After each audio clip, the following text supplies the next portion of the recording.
I remember Carl saying we were over at getting ready for this test in atmospheric physics, and he said to me, "You know, Jim, I used to think that when you would go down, you could only go down so far, but then everything was up. But I realized that you can wander around down here."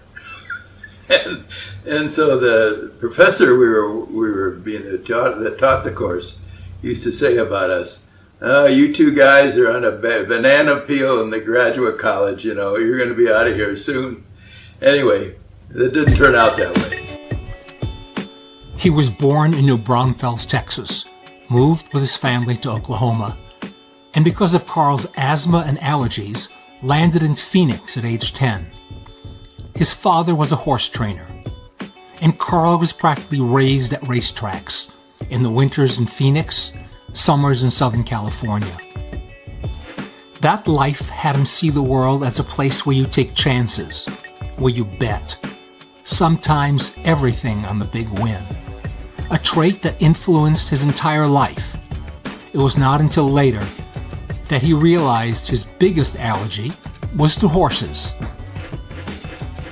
Carl attended West High School and through college worked as a construction laborer during Phoenix's brutally hot summers for a few dollars a day. Something he'd never forget, making him simpatico with Mexican and later Eritrean laborers, fishermen, and farmers. You'd often see Carl wielding a shovel alongside Eritrean laborers 40 years his junior. It was that leadership that had hundreds of workers earning less than $2 a day work their hearts out to build for their country and help Carl fulfill his radical vision to create an extraordinary seawater-based aquaculture and agriculture project the world has ever seen. In 1955 at the University of Arizona, while studying atmospheric physics, that Carl first realized, decades before most anyone else, that our planet's climate was beginning to change. He stumbled into a meeting of the fledgling International Solar Energy Society, became active, and soon its secretary-treasurer. He attended a course at the University of Chicago in response to Sputnik and the space race, and that changed his life again. These past 60 years can be traced by the flow of global needs, as well as the learning curve of using the largest renewable resource on the planet, seawater. Carl graduated with a degree in mathematics from the U of A in 1959, returned as a graduate student, and joined the Institute for Atmospheric Physics, where Dr. Richard Cassander recognized Carl's ability to synthesize complex problems and appointed him as the supervisor at the U of A's Solar Energy Research Laboratory.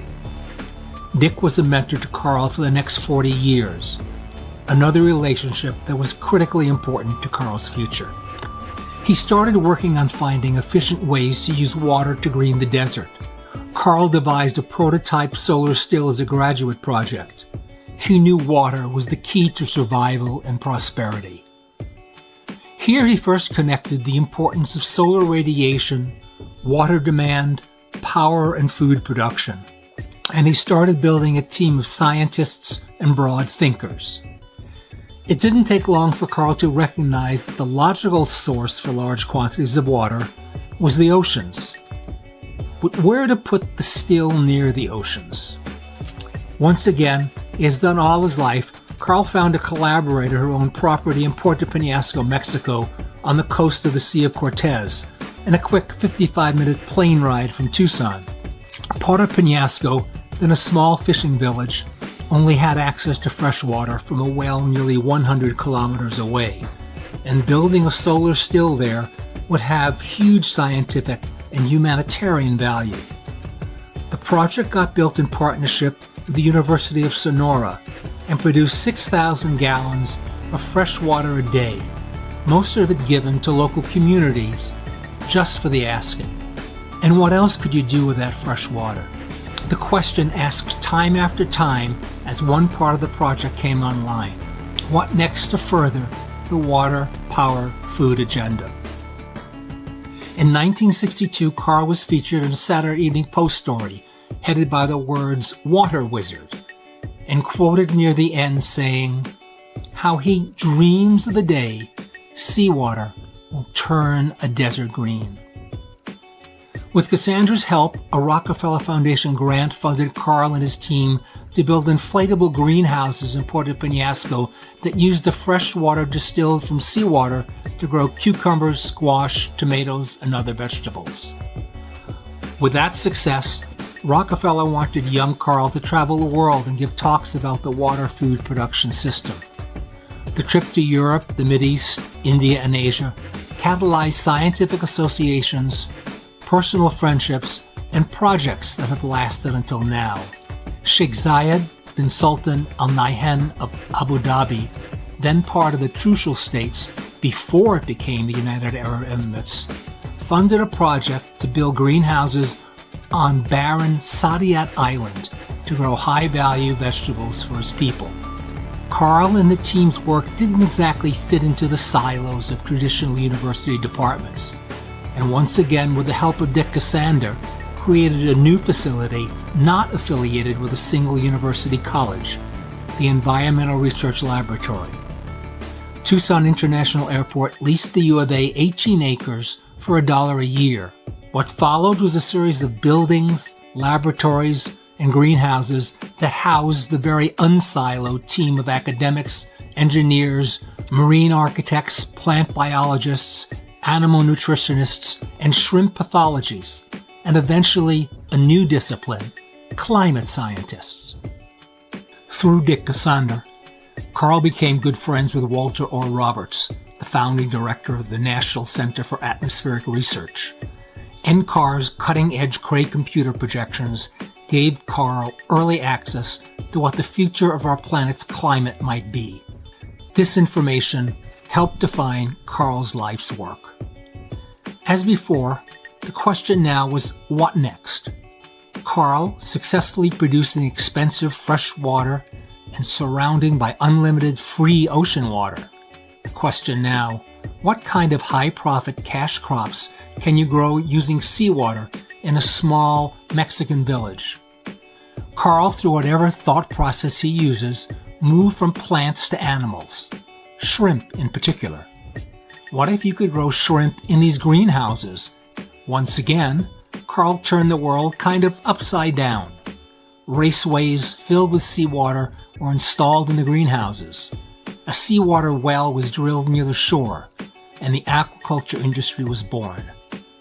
Shrimp were being grown and sold. Carl's team had mastered the breeding cycle of shrimp, something never accomplished before. Sophisticated shrimp feed diets were developed by his friend Saul Katzen at ERL, and a shrimp pathologist was in-house. However, there was an issue. Intensive shrimp production, like every other intensive animal production system, has a glaring problem: animal waste. So what can you do with fertilizer that's swimming around in salt water? Before we go down that halophytic-lined winding road, it's appropriate to take a couple of important detours, the kind Carl took his entire life that made all of his life work so much more interesting and valuable to all of us. In the 60s, another visionary, Walt Disney, acquired land in Central Florida to build an experimental prototype community of tomorrow. The original funding failed to materialize, but Epcot, with new vision, morphed into another park-like attraction conceived to show off the technologies of the future. Marty Sklar, the president of Disney Imagineering, found Carl Hodges, and after visiting ERL, hired him and the rest of the ERL team to be science advisors for the new land pavilion at Epcot. It was and is a showcase for agricultural practices visited by over 12 million people last year alone. The kind of exposure any scientist would be thrilled to have. And incidentally, at its opening in 1982, had halophytes. In the mid-1980s, a group called Decisions Team Limited had a vision of a closed-system demonstration project on Earth. Previously, closed systems work had been done by the Russians, and the DTL team asked them where they should build their Biosphere 2 project in the United States. The answer? As close to Carl Hodges as you can get. They bought land just north of Tucson, where ERL and Carl became the intensive agriculture biome's scientific consultants. The lessons learned and the science explored at Biosphere 2 continue under the direction of the University of Arizona and Joaquin Ruiz to this day. ERL had over 150 scientists and staff working at the Tucson lab and around the world, with trials for landscape halophytes in Hurghada, Egypt, Salicornia in Pakistan, and Guerrero Negro, Baja California, Mexico. Carl looked for places that had farmland abandoned because of lack of fresh water, flat land, places where people needed jobs, places where a country needed exports for income. Almaz Nagash, an Eritrean woman, befriended Carl at a conference after hearing talk about his seawater agriculture and introduced him to the new government, just freed from a 20-year war and in need of food, exports, and jobs. Things moved quickly. The government was in full support, and a site was selected near the Red Sea port of Massawa. Carl arrived in December 1999 with post-larval shrimp and Salicornia seed. He gathered a few people who had worked on his previous projects, and within a year had the evidence to prove the site could sustain a shrimp crop, field crops, and what Carl says is most important, the people of Eritrea were ready to work and build a new industry. Seawater Farms Eritrea. In 2 years, there was a productive 1,000-hectare farm with seed harvests, mangrove forests, a ton of shrimp a week being flown to Europe, and another 6 tons weekly in the pipeline. This was an extraordinary success for Eritrea. In 2002, they told a story in Johannesburg, South Africa, at a United Nations conference on critical water needs. They built a room that housed mangrove trees on its roof, seen all over the exhibit hall, with roots hanging so conference participants could walk through them. It shouted to the world that clean air comes from greening the land while sequestering carbon and producing crops. A Hodges team, both in the States and in Eritrea, engaged in the carbon credit certification program for the World Bank Biocarbon Fund.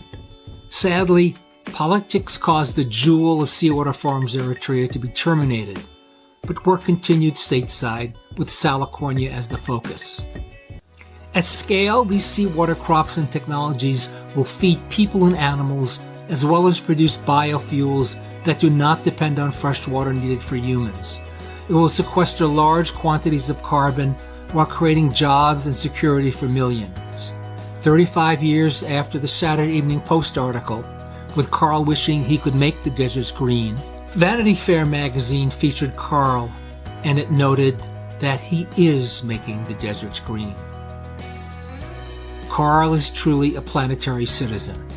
He is at home wherever he lands, finding people always, he says, extraordinary.